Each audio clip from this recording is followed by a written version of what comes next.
Hey Parker, it is February the 16th? One sec, I'll be right back.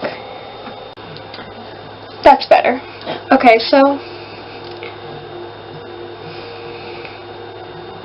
I'm actually a Gemini too. My birthday is May 31st. If somehow our birthdays end up being on the same day, that is going to be very freaky, and I'm going to be very creeped out because that's just going to be a big coincidence.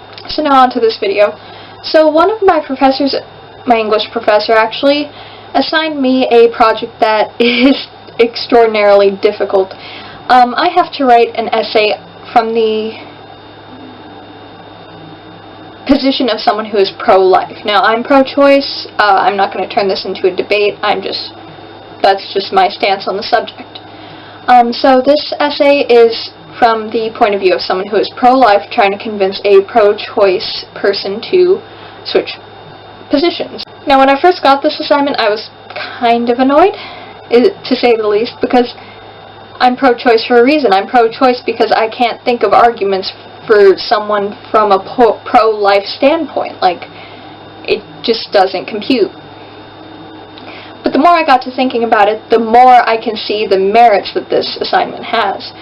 To be effective at arguing, you have to be able to argue from any point of view, especially, you know, the exact opposite of what you believe. I stretched my septum up so it feels like someone punched me in the nose, basically. It's very sore, so, you know.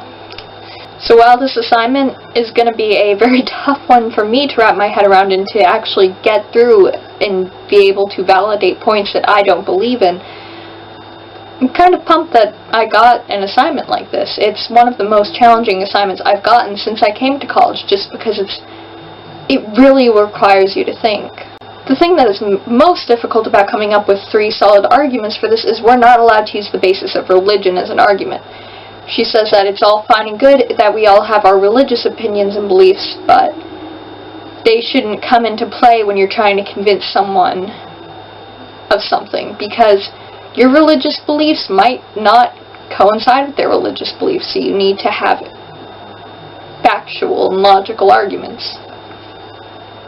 And this, again, is something I appreciate. So, I mean, I extremely dislike the professor's teaching style, mostly because we cannot use contractions, so, like, even when we're just speaking casually in class, we can't say the word can't. We have to use cannot, or does not, or things along that nature. She's very strict in her grammar and English rules and things like that. To the point where I believe she's very much restricting your stylistic freedom in writing essays. So I'm in a very much love-hate relationship with this English professor, whereas I'm usually in a love-love relationship with English professors. Usually they very greatly enjoy me, and I very greatly enjoy them, but this one's going to be a challenge. One sec. Much better. So I'll see you tomorrow, Parker. DFTBA.